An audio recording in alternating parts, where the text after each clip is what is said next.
kind of know something's wrong, but they can't put their finger on it, and the numbers shine a light on a business for sure.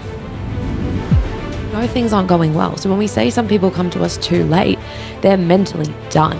They cannot bear to go through it. 99.9% of builders are not crooks. They do not do this deliberately. It's exactly what Andy said. It's simply ignorance. At that point, they get angry because they realise they've been working for nothing, and some of them have been doing it for years. If you even think there might be a mountain somewhere in your future, www.apbbuilders.com. Click join, let us help you. This is Professional Builder Secrets, the #1 podcast to help you grow your building company safely and securely. Brought to you by the Association of Professional Builders. Join us every week as we talk to industry experts and your fellow professional builders on everything you need to know to generate more leads, more sales, and higher margins while improving the building experience for your clients. Hello, and welcome to the Professional Builder Secrets podcast, a podcast by the Association of Professional Builders for building company owners, general managers, VPs, and emerging leaders. Here we discuss all things running a professional building company, from sales processes, financials, operations, and marketing. Joining us today is Sky Stevens, co-founder for the Association of Professional Builders. Excited to have you on the show again, Sky. Thanks, Bosco. How are you? I'm doing well. Russ Stevens, co-founder for the Association of Professional Builders. Thank you for joining us again today. Hey, Bosco, good to see you as always. And my friend Andy Skarda, head coach for the Association of Professional Builders. Always great times when you're on. Really excited to get into it today. Thank you for having me. Nice to be here. Well, today's theme is around the 5 stages of decline for a building company. And I think it's a really timely topic. So I'm going to hit you with, when do you know when your building company is declining?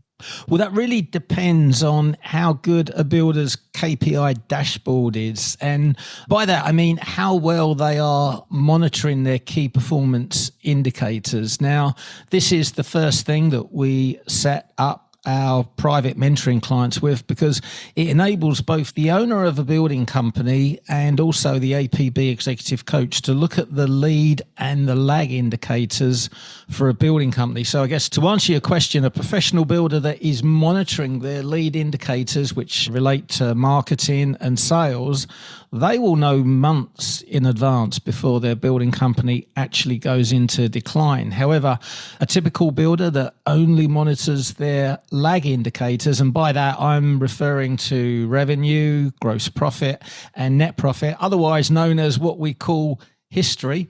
Those guys, they only realize they're in decline when the net profit turns negative. And obviously at that point, it will take a few months to get the building company back on track. However, for those builders that do not have a KPI dashboard and are not analyzing their monthly financial reports, they don't know their business is in decline until they start running out of cash flow to pay their subcontractors and suppliers. And that obviously makes it a lot harder to turn those businesses around. And without the metrics, it's sort of a really shocking surprise at the end of it too. So if you don't have the metrics, you could pretty much be surprised very quickly. Absolutely. And it's probably the reason why there is so much surprise and shock, because they kind of know something's wrong, but they can't put their finger on it. And the numbers shine a light on a business for sure. Take me through the stages of decline for a building company. Well, I know we talked about there being 5 stages of decline, but really we started at stage 0. And stage 0 to us is potential loss on a contract. And that is going to be the first sign of anything going to go wrong in a building company. And when we talk about potential loss on a contract, what we're talking about is when the gross profit on your contract, so you've got a building contract signed, you've got your materials and labor, but the gross profit after that cannot cover the company expenses. That's when you're actually going to start making a loss on that building contract. And if you are at stage 0, you probably haven't even started that contract yet, but that is your first sign of danger. It's like your warning sign that things are not going to go well if you continue down this path. Now, stage 1, really where it all starts happening, is where you actually make a loss on a contract. Like you're actually building, you're at construction, and the contract is in play. And this is where you've actually started to lose money. Stage 0 was before you started. Stage 1, you're actually losing money on those contracts. And this is really important because we're not talking about the cost of materials and labor. This is when this building contract cannot sustain the operations of your building company. So you can't pay all of your fixed expenses, which are going to be your payroll, your rent, your vehicles, your marketing, your advertising, everything that actually keeps the company going. So that's stage 1. Stage 2 is when the company loses money. And this is where your building company will record an overall loss for the year. Like financial year or calendar year, doesn't matter. Stage 2 is when you're actually recording that loss. Now, stage 3, when we get into that, is where you've got negative equity. And the problem with stage 3 is you can technically still trade legally, even though you're in negative equity, because new homes and new construction is cash flow positive. And because of that cash flow, you are still able to pay suppliers and subcontractors on time. And that actually classifies you as trading solvent. But that's not really the reality, because you're just nothing more than a construction Ponzi scheme that your cash is coming in from project A over here and you're robbing Peter to pay Paul. So stage 3 is focusing on negative equity. And then you get to stage 4 in the 5 stages of decline. Now, stage 4 is insolvency. And you reach stage 4 when you're no longer able to pay your invoices as and when they become due and payable. So you can no longer just rely on all that positive cash flow coming in from the new contracts and new projects that you're actually signing. Now, stage 4 is the point that you're actually classified as being insolvent. Now, obviously, all the stages leading up to this are not good. Stage 4, this is pretty bad. This is pretty dire. Stage 4 is insolvency. Now, as soon as a building company reaches stage 4, this means you're no longer able to pay your invoices as and when they are due and payable. So no longer can you rely on all of the cash flow coming in from your new projects to pay off all those other debts. Stage 4 is insolvency. This is when you're classified as being insolvent and you can no longer trade. So rather than being stages 1, 2, 3, 4, 5, we've made it stage 0, 1, 2, 3, 4. I've got to ask a question, and this is a hard one too, but are building company owners usually in denial when it comes to this decline stage? I'm going to jump in on this one, Bosco. I would say 95% of the cases, no. They're not in denial. They're in ignorance. And the reason for that is that we always draw the differentiation here between a professional builder and a builder. So let me start with a builder. In most cases, for a builder who hasn't had the training and the development that they need around running a business, they will tend to look at their bank account as the indicator of whether or not they're doing well. And Sky's done a magnificent job of sketching those different stages for you. If you think about it, right through from 0 to 3, the bank account still looks like you're okay. But it's like one of those Aero chocolates. It looks solid until you bite into it, and then it's full of holes. And that's the problem. So there will be a small percentage of building company owners who know they're in trouble and stick their head in the sand or try and trade their way out of it, which I know we'll probably get to talk to a little bit later in this discussion. But my experience with this has been overwhelmingly, it's because they don't understand those 5 stages. And most importantly, they are not tracking their financial results well enough. Russ did this so wonderfully earlier. He just kind of threw in the word history. But that's such a critical word in this discussion, because think about it. If you only get, even if you are getting financial results, if you're getting them 2 weeks after the end of the month, potentially a whole bunch of things happened 6 weeks ago about which you can do nothing other than take remedial action now to try and turn it around. So the emphasis here has to be, you've got to have the data and the information to be able to see what's going on, and you've got to understand what that's telling you. If you haven't had the training to be able to do that, You are not in denial. You are simply unaware of the fact that you're actually in liquidation. And just to add to that as well, I think we should emphasize here that 99.9% of builders are not crooks. They do not do this deliberately. It's exactly what Andy said. It's simply ignorance. But the trouble is they get labeled as crooks. You've only got to read what the public perception is. And I think we're always at pains to emphasize that builders are just as much victims as everyone else when a company goes down. Can a building company in decline be salvageable at all? 100%. Absolutely. And I say that with such conviction because the Association of Professional Builders has helped to save hundreds of building companies that we know about, and probably hundreds more that we don't even know about. And the reason I say that is because that is what so many builders continue to tell us year after year. They say to us, my building company would not exist without APB. And the reason they say that is because they were doing the equivalent of flying a plane in complete darkness with no navigation equipment. And it's like someone just pops into the cockpit and said, hey, you realize there's a mountain ahead, don't you? And because of that, they were able to course correct and then reach their destination safely. But when they look back, they know they were heading for a nasty crash. They just couldn't see it coming at the time. But yes, to answer your question, even if they are losing money to the extent they have no equity left in the business, and like Sky said, they're trading with negative equity, as long as they have cash flow and the determination to survive, they can be saved. But obviously, the longer they leave it, the harder that job becomes. I just want to jump in on this because this is so critical. One of the things that I find myself saying over and over and over in the private mentoring program is, I wish they'd got to us sooner. Because there are some of them that by the time they get to us, unfortunately, the die is already cast. And it's gone too far for us to be able to turn it around at that point in time. So I just want to underline what Russ is saying. If you even think there might be a mountain somewhere in your future, www.apbbuilders.com. Click, join, let us help you, because we don't want to see this happen to any builder ever. Sky, you raised your hand. Did you want to say something? Sorry, I can come on the next bit. Okay. At what time do you cut your losses as a building owner? Well, I think this piggybacks onto what Andy was just saying, in that there is such a thing as it can be too late. But what Andy was talking about is it can be too late to salvage the company. I think there's also a period where it can be too late to even save the owners. If you have been going through a decline for years, like it doesn't just happen overnight.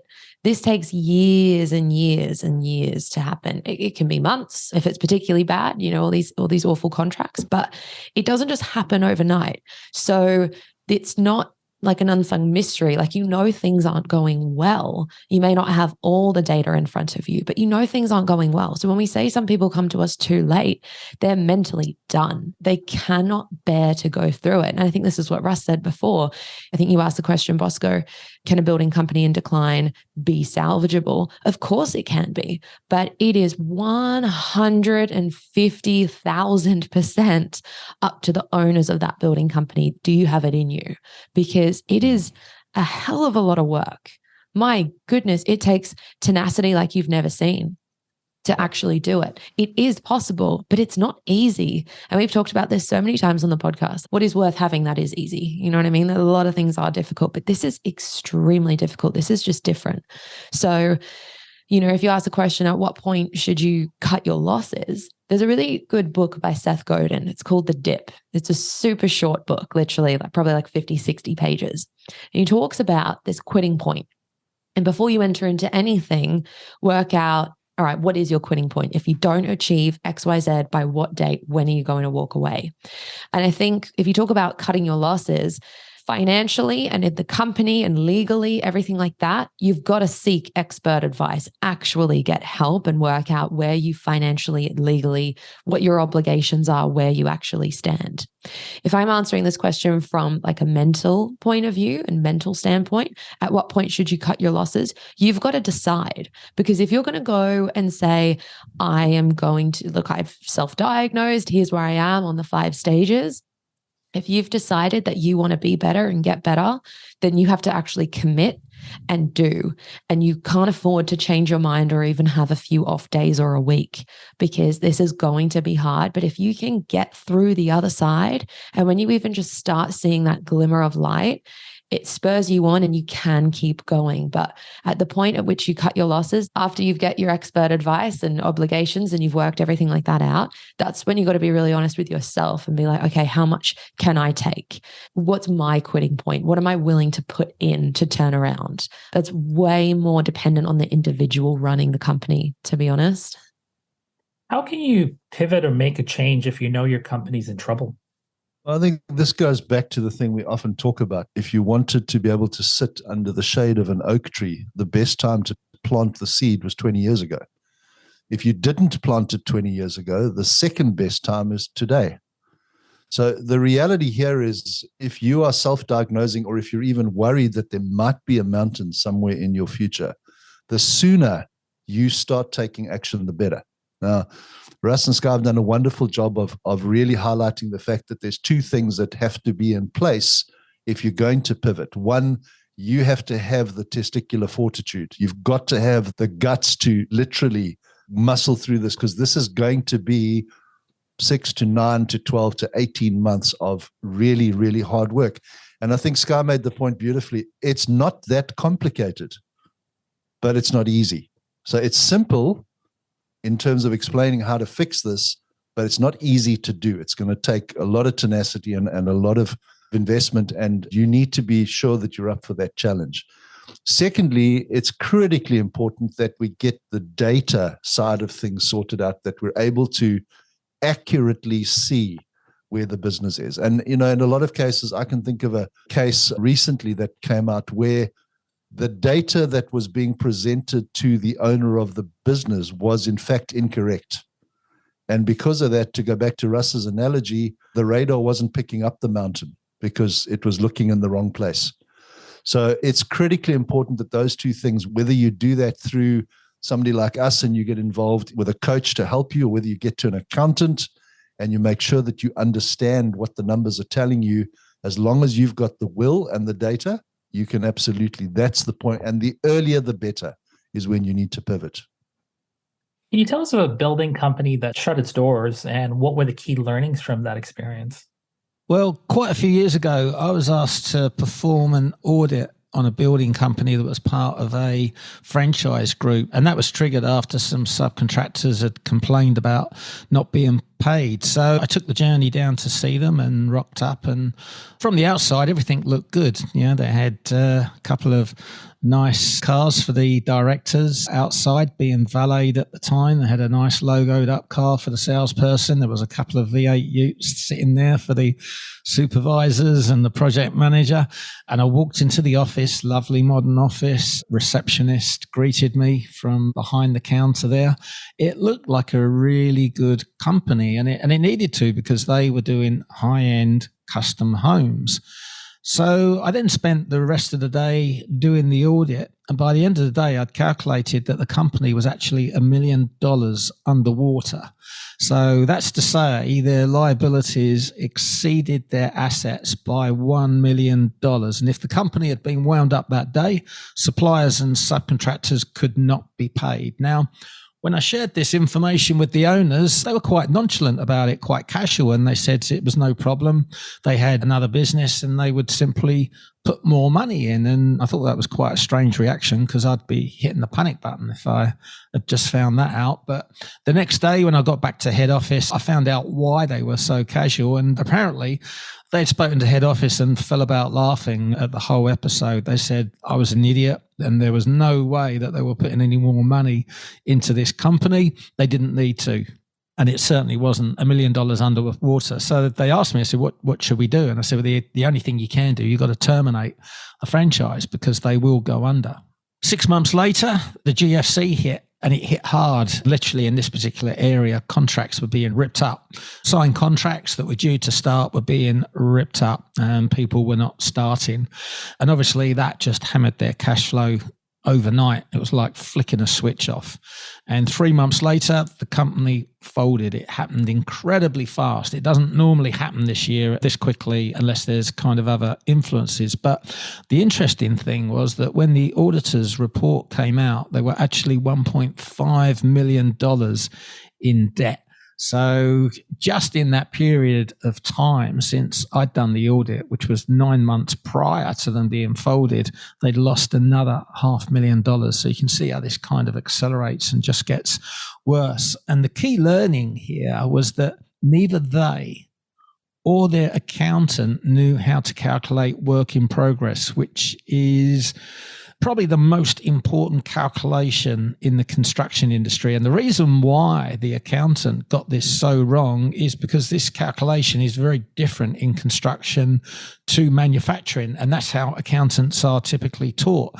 So therefore, because they had cash flow, they thought everything was okay. And as a consequence, they didn't course correct. And as a result, they plowed right into that mountain. So when Andy mentioned earlier that directors were acting on bad information because they had the wrong information, that is a lot more common than a lot of people may realize. You know, in as much as 90% of builders doing new construction, their financials are actually incorrect. So this is a massive, massive problem in the industry. What are some of the key factors that end up making a building company struggle? I mean, there are so many. Time and time again, every episode, this industry is not easy. So it's not as if it's one thing that makes every building company go down. I mean, obviously, work in progress is, of course, important, but to make a building company struggle, I mean, it's systems first and foremost. It's a lack of systems, a lack of robust systems, the lack of the ability to scale systems to a building company from whence you started to where it is today. I think it's, of course, financial knowledge as well. Like Russ and Andy have so eloquently already gone through. It's the data in front of you. And if you don't have that financial knowledge and financial understanding, that of course is going to make you struggle to run, operate, and even grow a building company. But I think as well, it's also support, maybe the word community in there as well, because it's not a particularly, at the moment, unfortunately, it's not a particularly open community, the construction industry. It is a bit isolating and knowledge isn't shared as freely as it could be. And so I think without having some connections to so many other professional builders, you're all just operating in your own silo. And we've heard this so many times, but it can be quite lonely being the owner of a building company. There's no one else to talk to. You don't really know if you're doing it right or wrong. It's just a few throwaway conversations with some acquaintances that you used to work with or for or whatever, but it's not as open. And so really without all three, so financial knowledge and expertise, systems in the building company, but then the community and support, you really can struggle if you lack in any one of those areas, because I truly think you need all three to operate a successful company, or at least continue operating a company with the thought of it being successful and professional. Marketing as well is so important, because if you don't have good marketing, you're not going to generate the number of leads that you need, and you become dependent on the leads that you get and desperate. And when that happens, you cut your margin to make sure you don't lose them. So that can be a key factor that ends up in building companies struggling for sure. 100%. Your marketing systems, your sales systems, are you even increasing your margins throughout the build? Everything. That's a really good point. So what are some of the things builders can do to prevent and prepare for this financial hardship? Is there any proactive things that they can do? Do everything Sky just said. Simple. Yeah, simple, easy. No, I think we've probably touched on all of these in different ways throughout this episode. But the reality is, step one, I think, would be to get those financials sorted out and be able to read, as Russ has alluded to, both your lead and your lag indicators. You've got to be able to predict not only what's going to happen on the jobs that are currently being built, but you've also got to be able to see that you've got a solid pipeline of work at the correct profit margins into the future. You said one of the things that Sky responded to earlier was, well, when should you cut your losses? When do you pull the plug? Well, the answer is quite simply, if you are doing what Russ has alluded to because your marketing isn't right and you're cutting future margins and you are already in trouble, unfortunately, you haven't turned that thing around at all. You are just heading deeper and deeper into a hole. So it's critically important that we get data on that lead flow, not just the number, but the quality. Are we talking to the right kind of people that will be able to pay the kind of money we need in order, and I think this is really the answer to your question, in order to be able to start building those reserves. And I think the reserves fall into the three categories that Sky mentioned. We need emotional reserves. We've got to see the light at the end of the tunnel and not believe that it's an oncoming train. It's got to look like I can keep pushing through this because it's worth it in the long run. Number two, you've got to make sure that you've got the financial reserves. And those reserves may require to be used in various different ways, depending on what the situation is in the business. And then I'm going to go all the way back up the funnel and say, you want to make sure that you've got the sales reserves in that. You have more work in front of you than what you can complete.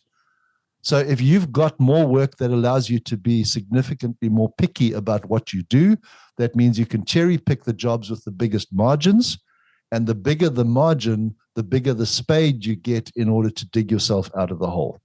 What's the mindset of a builder that's going through a company decline, and how does the APB help someone going through this? You talked a lot about people that have come to you in the past that have been in trouble and you've helped them, but take me through their mindset and how do you guys help them? Well, I think that really depends on the stage of decline that they're actually going through, because if we think back to stage 0 that Sky described for us, and that is where they've signed a contract and the profit, the gross profit on that contract won't cover the fixed expenses. The mindset is just to get started. In a lot of cases, they're not actually thinking about the consequences of starting this low margin contract, and maybe in a lot of cases not even aware that this isn't going to cut it, this isn't going to cover the fixed expenses. So the mindset at that stage is just to get started. And when you look at the next stage, which is when those losses have actually been realized in terms of the fixed expenses exceeding the gross profit on that particular job, a lot of the time the mindset is yeah but. And it's like, yeah, but I won't have those problems next time. Yeah, but that's not going to happen. And without actually making any changes to their own processes, they just think it is going to improve, which obviously that's a definition of madness, I think, as well. And I think we can go through every stage and say there's kind of a different mindset as to how they address the problem that's occurred, which to a certain extent, I guess you could even say it's a little bit of denial. But I think when we get to the end, and I think that's probably really where the question is coming from, it's desperation, because at that point, this is where they are trading insolvent. And they've gone beyond using up all the equity in the building company. It's beyond desperate, the situation. They're getting chased for money. The phone doesn't stop ringing. Subcontractors are not turning up for site. If they do turn up, the materials haven't turned up because the bills haven't been paid. It's absolute desperation. And these guys are working flat out round the clock, trying to connect the dots, trying to make it work. And they just don't realize that what they're doing is futile and will not fix the problem. And it really doesn't matter how hard they work. They will not get out of this situation by working harder. Or even if we go back a little bit earlier, when it first starts to happen, they're not even going to get out of it by taking on more work, because all those things, taking on more work and working harder, it just prolongs the situation. The death of a building company is extremely slow and painful. So in order for APB to help someone through this, like Andy said, we show them reality of the situation, cold hard facts, which is their financials. And at that point, they get angry because they realize they've been working for nothing. And some of them have been doing it for years. And yeah, that's not a flippant comment. That is a fact. There's a lot of building companies that run on a loss for years without even realizing it. But once we've shown them the situation and they have gotten a bit angry, we then show them the path to get out of the mess. And that's key, because I feel depression sets in when you can't see a future. So not only do we create a clear picture of what the future looks like, we give them a clear pathway to follow as well that's going to get them there. And it's not easy, but I've got to say some of the best businessmen and women in our industry have emerged from this experience. I think, Bosco, Russ isn't taking it as far as I'll take it. What happens often with these people is that when they see the path out, all of a sudden there's hope.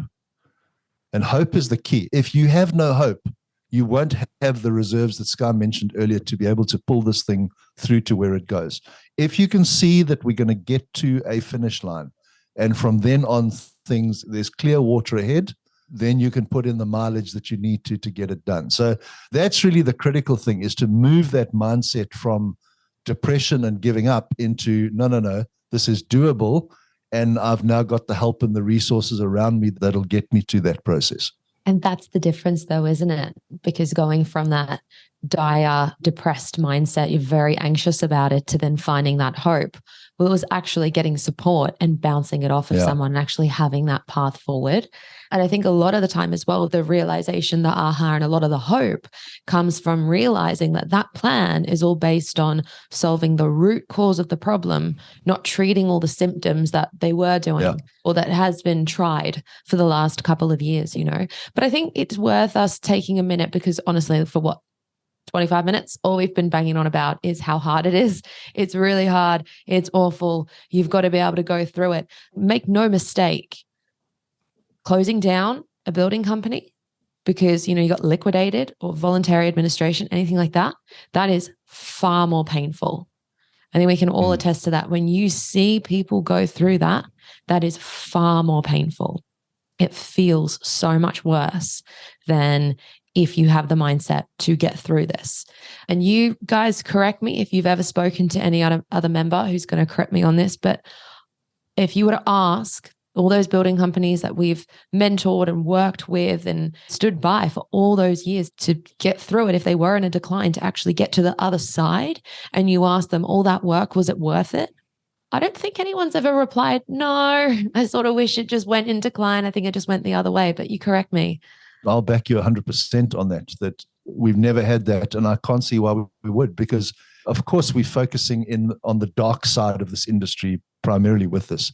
But we've got to understand that once these things get fixed, this is one of the most incredibly rewarding and fulfilling positive industries. When you are building homes that you are proud of for people that love them, and you're earning enough money to build the reserves in your building company, I don't know whether it gets much better than that.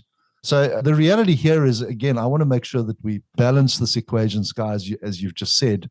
It's worth it in the long run, as long as it is salvageable. That's the key. Is it too late to salvage a decline company? Does it look like the further the stages are, the harder it becomes? When do you go, it's too late? Oh, of course. It's like treatment. And I think, you know, going through this just a little bit earlier, every building company is salvageable if you have that mindset. Once you have the right data in front of you. And I think what you just said in that question there, you've rephrased it from what we've talked about earlier in this conversation. And it's like, is it harder to turn it around the deeper into the stages you are? Of course it is. Of course it is. But that is why getting the data as quickly as possible, so you know exactly where you're at, you have a better shot. And so even if you just feel like something's off, something isn't as good as it could be, even if you're at, Russ mentioned this was perfect. We both smiled, Andy and I, as Russ was saying this, but it's on stage 1 where it's an actual loss on a contract. When you ask, you know, what's the mindset around that? It's but it can always be explained away. You know, well, the only reason was because of this or because of that or because this happened. Don't worry, it's not going to happen again. And we've heard this so many times. If it happened once and there's no system in place so that it will not happen again, it's going to happen again. There's fundamentally something wrong. So we just got to have open-mindedness, like the open mind to actually go and look for a long-term sustainable solution for the company, not can we put a plaster on this little boo-boo. Your point there is so valid in terms of it's only when you get the right systems that you spoke about earlier in place that you get to have the conversation 2 months in a row. Because I'll let you get away with the, but it won't happen again the first time. But when you come back to me a month later and we look at your numbers again and the same problem exists, You've used up that get out of jail card. Now even you cannot deny the fact that we have a real problem that needs to be resolved. But if we don't have those numbers, and if we don't have that level of accountability in the relationship where the numbers are being checked every month and made sure that whatever we've done has turned that thing around, you literally end up in a place that you just start to work through these different stages of decline very, very quickly. And for those owners that are going through this struggle, would you say that the financials is the first primary focus? What should a company owner focus on when it comes to that stage? Well, yes, because that's where it's reflected. And this is something that we're at great pains to explain to builders, particularly when they find us for the first time. Our goal is not to turn them into accountants. Okay, most builders that I've met no, don't even say that, Andy. It's to get them to understand the story that the numbers are telling them. And they're not just financial numbers. They are things, we've spoken about the fact you need to be watching your marketing results. You've got to be looking at that funnel to make sure that you are getting regular inquiry. You've got to be measuring that inquiry, not just from a quantity perspective, but also from a quality perspective.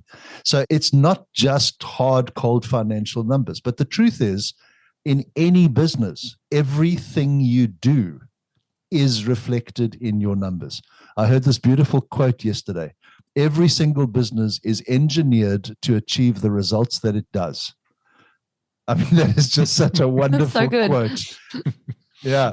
I mean, so essentially what that's saying is if you are not getting the financial results out of your building company that you want, well, then we've got to re-engineer your building company.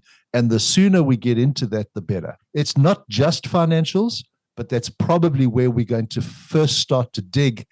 And we spoke about those stages of decline. We're going to work those backwards. We're going to look to make sure that the contracts are delivering profit first.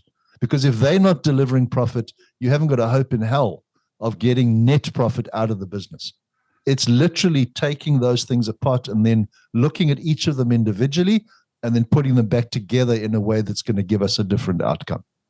I think to piggyback onto that, and even just to explain as well, we've all said it's going to take a while, it's going to take a while, it's going to take a while. But if we can just put words to why, making change in this industry, or maybe I should say, realizing the changes you've put in place in this industry takes a hell of a long time, because you are sitting through, Andy, you and I talk about this like most weeks, I swear, in a lot of our meetings, but a lot of clients, if they're coming into mentoring and working one-on-one with our team, they always have to say, I just need to get through all my rubbish contracts, because you're sitting through all of the the rubbish going through, and you're working on the company. You're doing marketing, you're improving your sales process, you're signing contracts at higher margins, and they're all immediate wins, like, yay, they're implemented. But to realize any of that, you need to get through all of your crap for a while because that new contract you sign probably doesn't start for 8 months, 9 months, 12 months. So you just need to hold out, and you need a plan to hold out. How long is it going to take for you to get through all that crap so you can get to the good one? And I mean, this is really the flip side of what we were saying earlier. Be careful about becoming busier when you start to think you're in trouble. Because, Skarda, just to put your mind at rest, having lived in the United States for a number of years, crap is an official word, so you can say it as often as you like. The reality with that crap is if you keep taking on jobs that are going to run at a loss, it's not just the fact that those jobs are running at a loss.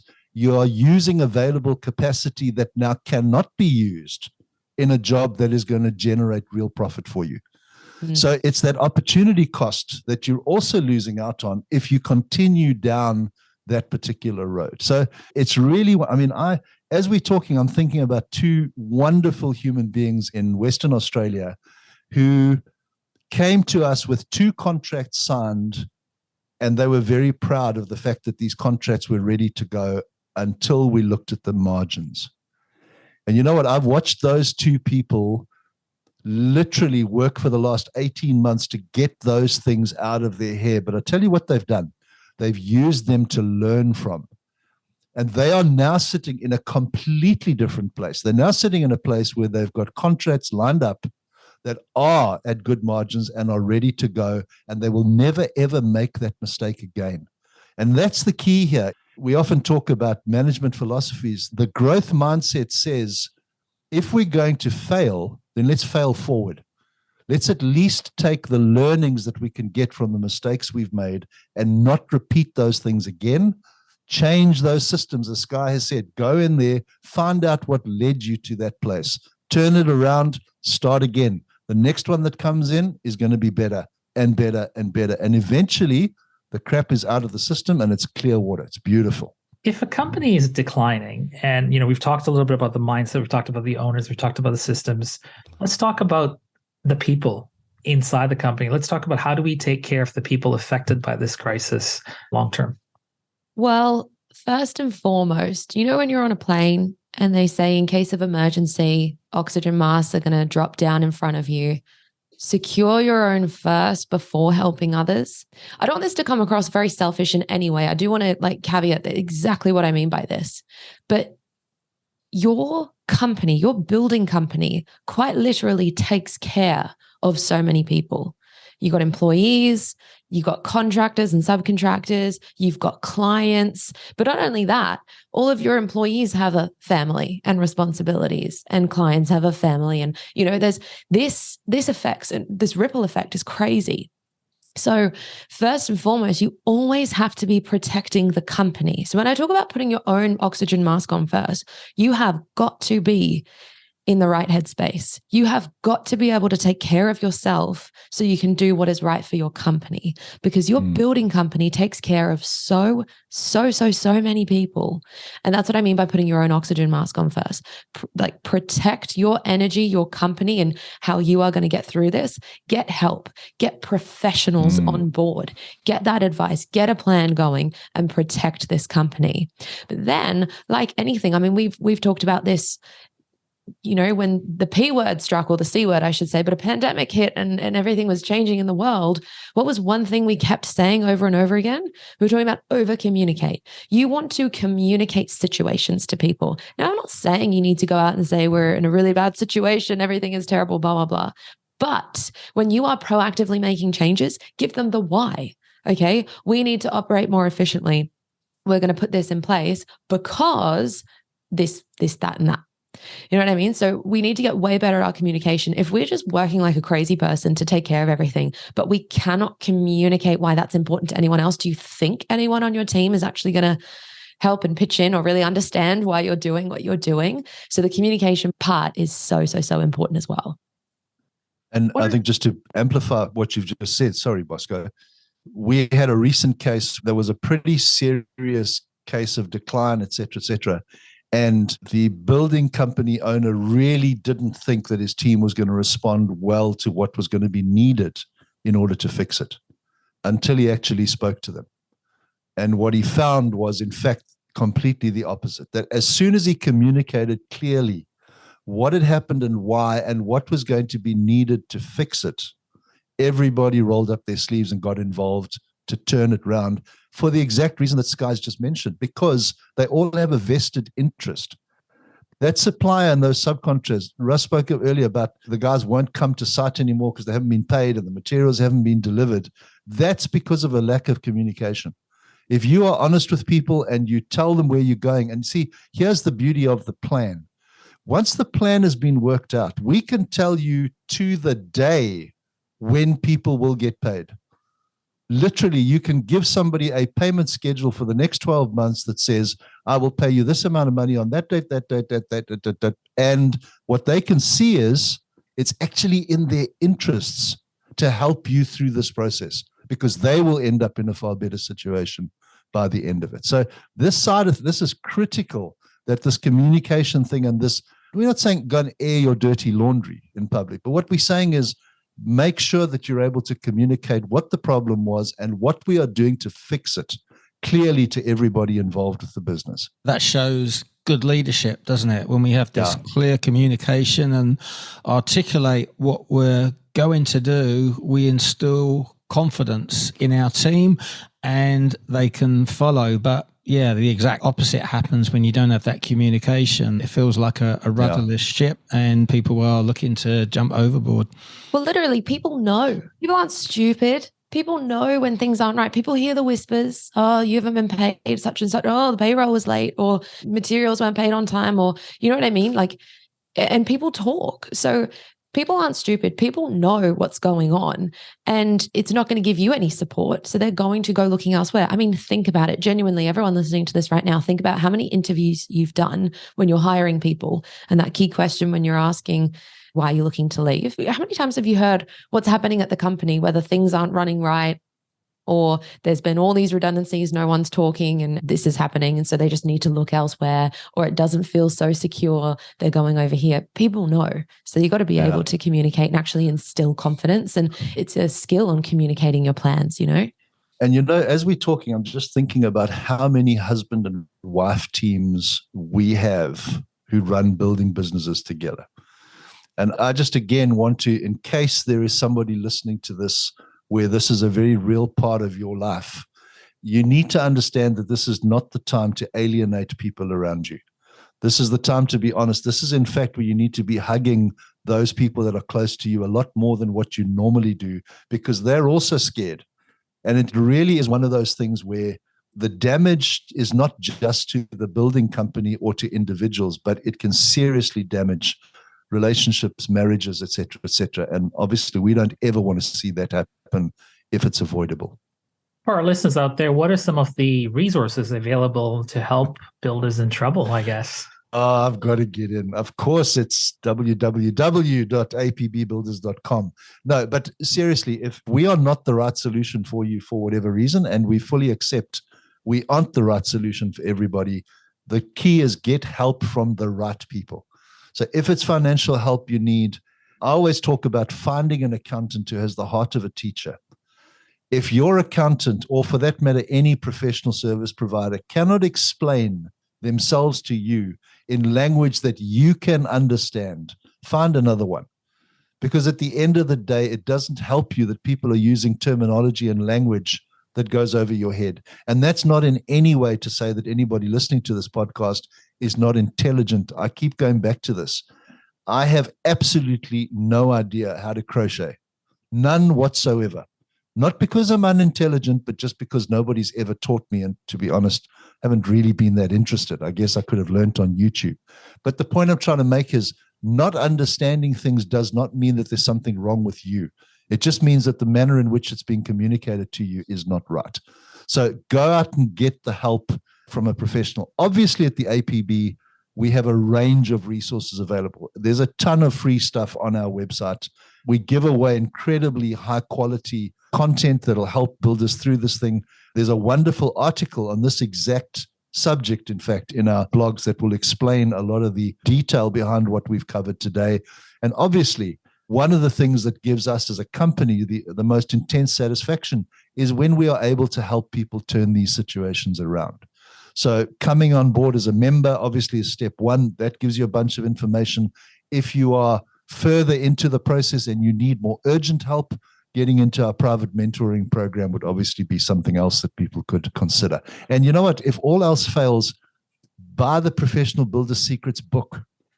Because if ever you needed a Bible or a blueprint on not getting into this situation, that little book, and I know they won't promote it because they wrote it and they feel embarrassed and all that stuff. I'll promote it. That book is the Bible and the blueprint to making sure this never, ever happens to you. They're really good points. One more to add to that, just to inundate everyone with resources. Andy talked about having a team around you and like a team of advisors.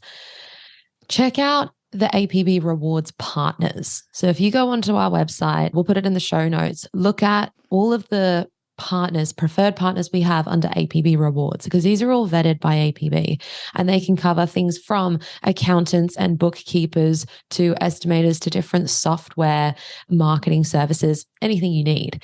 But that's a wonderful place to start. If it's not necessarily business coaching and setting up a plan or anything like that, check out the partners and see what other resources and advisors you can find that way that have actually already gone through the APB systems, because that would be a really, really good place to start. And of course, if you're a member, you just get a rebate of cash on anything you do spend with them. So that was very worthwhile pointing out as well. Someone once said to me, the epic story of tomorrow can be written if it ends today. So I think this conversation has been very timely. And I want to thank all of you, Sky, Russ, and Andy, for your insights, and look forward to sharing many more insights from you in the future. For sure. Thanks, Bosco. Thanks, We Bosco. can't wait. Thank you for listening. Remember to subscribe to Professional Builders Secrets on your favorite podcast platform and leave a review. To learn more about how the systems at the Association of Professional Builders can help you grow your building company, visit associationofprofessionalbuilders.com. See you next time.